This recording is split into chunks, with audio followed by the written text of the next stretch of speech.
Welcome to H2K Infosys. H2K Infosys is a e-verify business based in Atlanta, Georgia, United States. We provide 100% job-oriented, instructor-led, face-to-face, true live online software training programs. It also includes access to Cloud Test Lab with software tools. We provide live project for you to work on. We also provide assistance with mock interviews, resume preparation and review, and job placement assistance. H2K Infosys is trusted by so many students across the world. H2K Infosys provides world-class services in IT training with real-time project work for corporates and individuals, special IT training for MS students in the United States, software design, development, QA manual and automation, performance testing and maintenance, IT staff augmentation, job placement assistance, and tech support.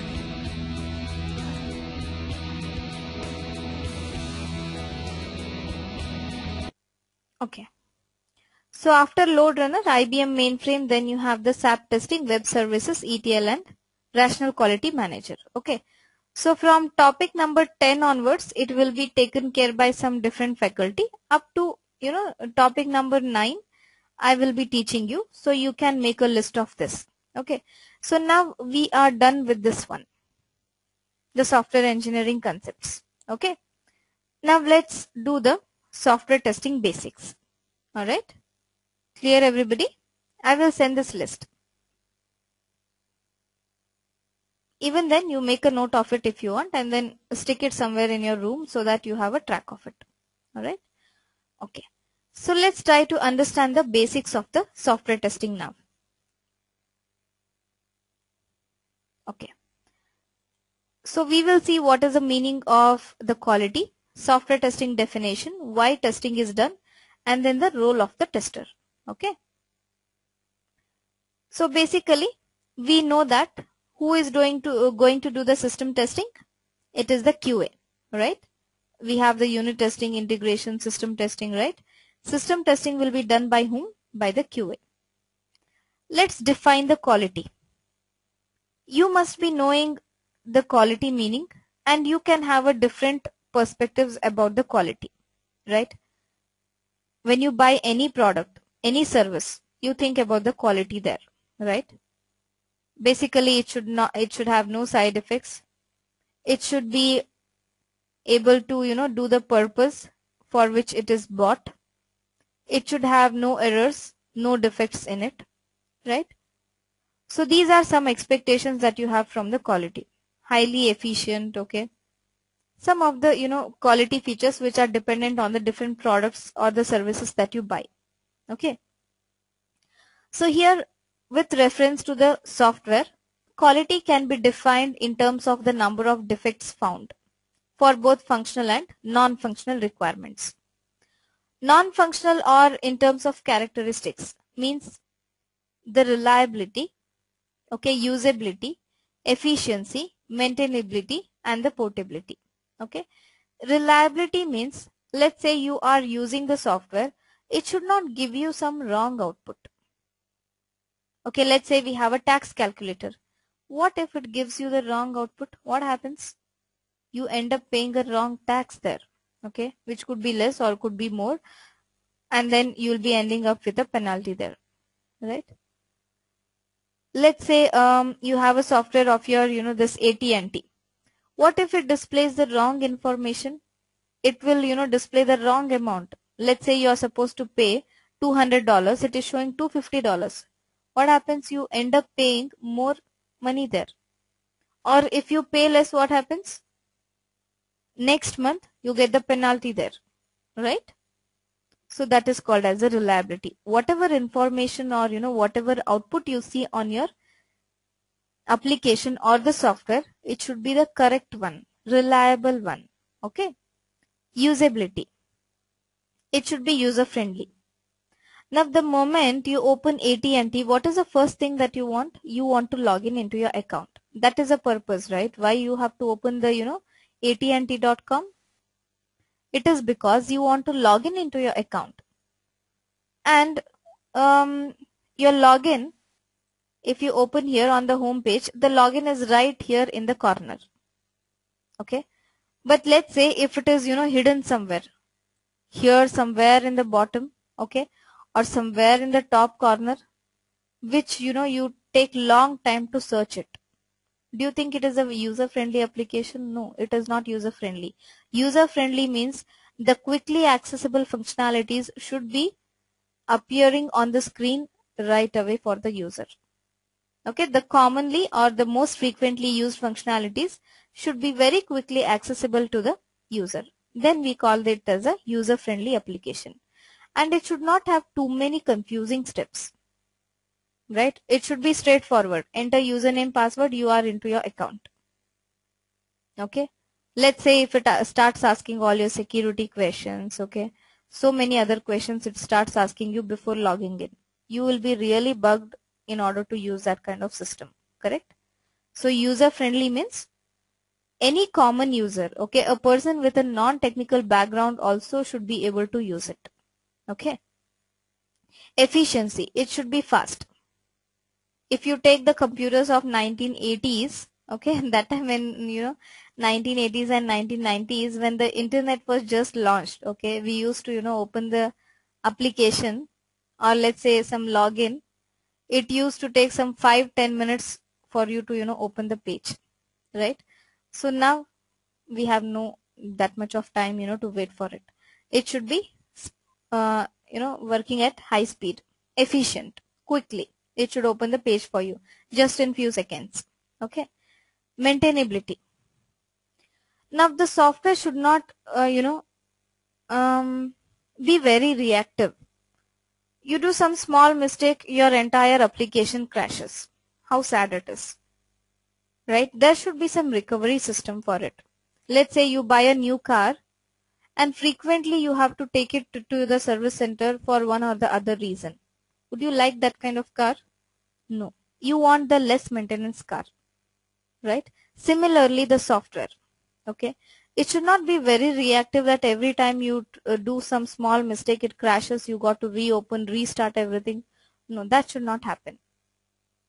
You should have some, like back button. You can go to the previous page so that you can avoid whatever you have done on a current page, okay? Or you should be able to refresh the screen if you want to again re-enter the details. So this kind of small functionalities can increase the maintainability of your software. It should not crash like that. And let's say you restart your computer, again it should come back to its original status. So that is called as the maintainability. Okay. Portability. Now whether you use it on your computer which has Windows Vista, XP, 7, it should be able to work on all of them.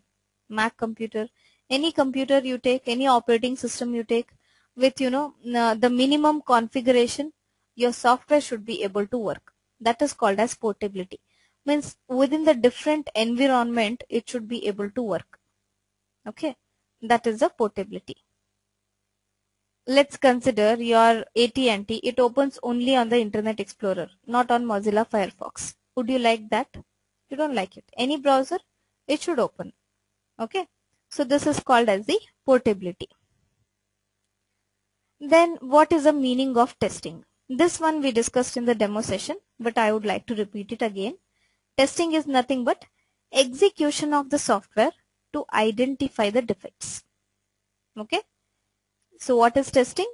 You got to execute the software in order to identify the defects and verify the compliance with the client requirement, whether all the client requirements have been met or not. Okay, let's say you take a laptop. Everything is working fine. Okay, but there are no functional keys there. Will your requirement be served? No. Okay, you have your keyboard, you have your monitor, okay, all the slots are there, your USB slots, everything is there. But the functional keys are not there. Okay, everything is working correctly, but something is missing there. So would you be able to accept such kind of a laptop? No.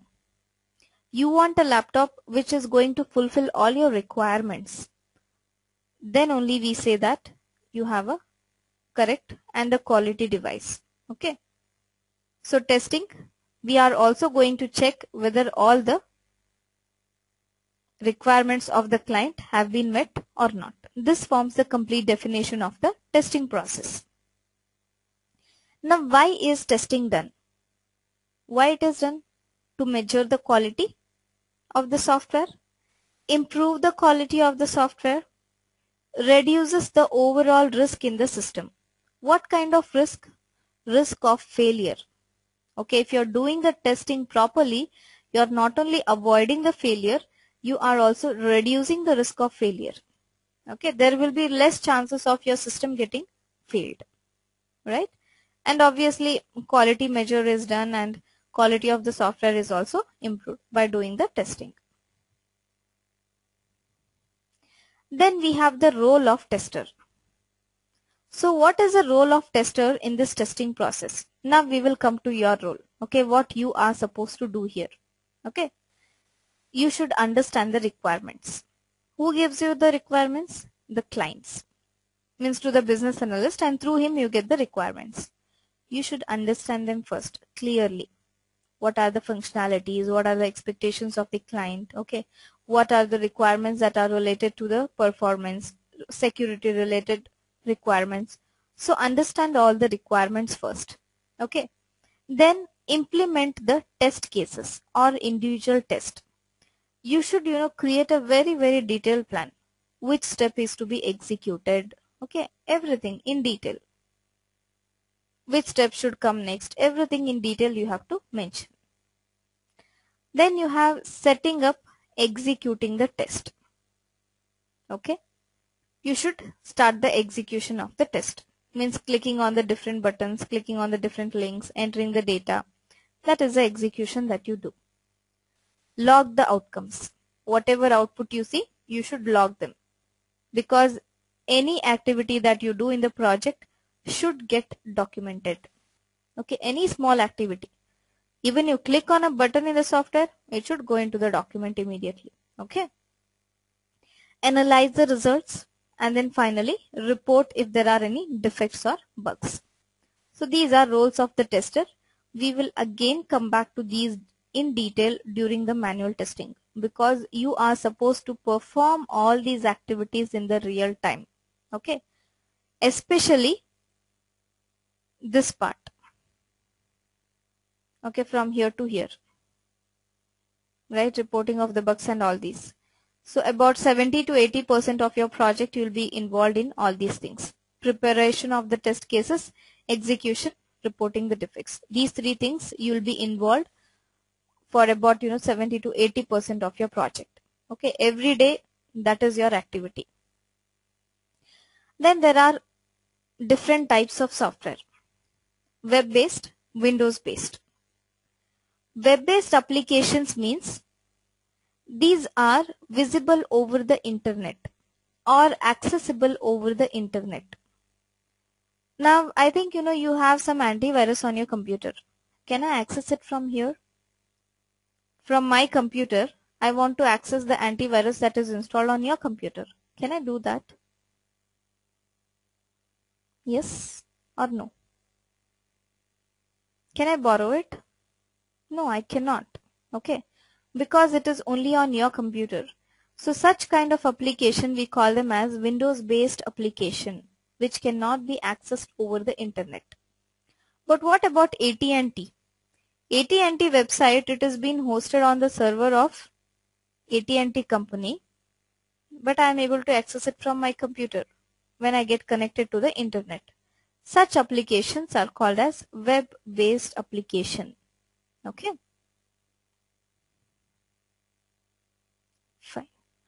So these were some of the basics, but the basics are not over. The one last thing that I want to discuss is, the different stages of testing. Okay.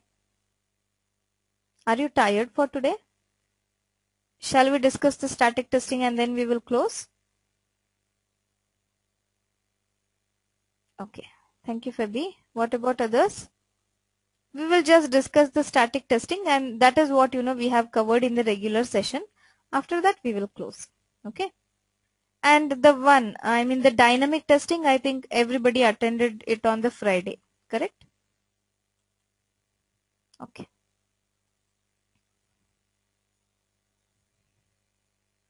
Yeah, I can understand this is your weekend. But for me, I don't get tired, okay? 24/7, you give me this, work, I'll do it. Okay, sure, Fabi, I will show it. But I will send these documents to you. In fact, I have sent them already, okay? So you need not write anything. But you can see it once, okay?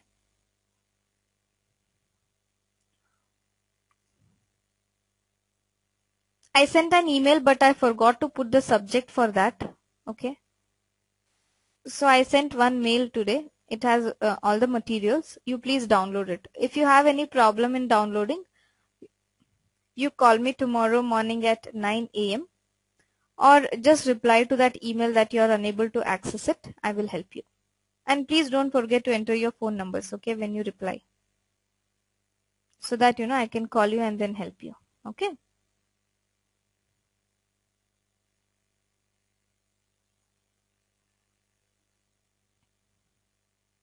Okay. So we have the different levels of testing: static, dynamic. Okay. Dynamic testing, you all know. The unit testing, integration and system testing, UAT, that we discussed, that itself is a dynamic testing. Okay.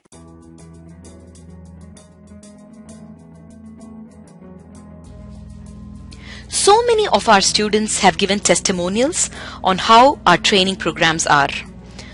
You will find them on kudzu.com and on our website h2kinfosys.com.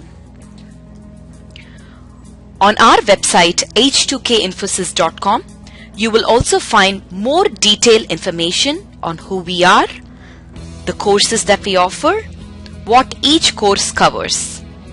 Also, if you're interested in a demo program, please register on our homepage on the left-hand side. Just give us more information about yourself and we will send you a link for a demo class. The demo class is absolutely free. Experience our commitment by just attending an orientation workshop at no cost. Our team of faculty and advisors are here to guide you with the right information.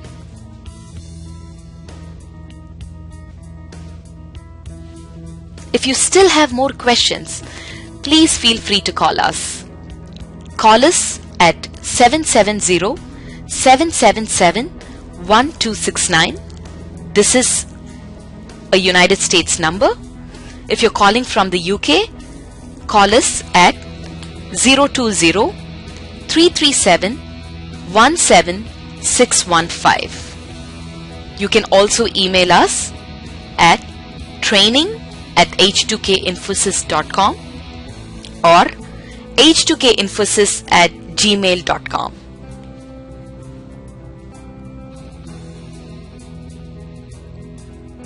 Thank you for watching our videos. We wish you a great career in information technology.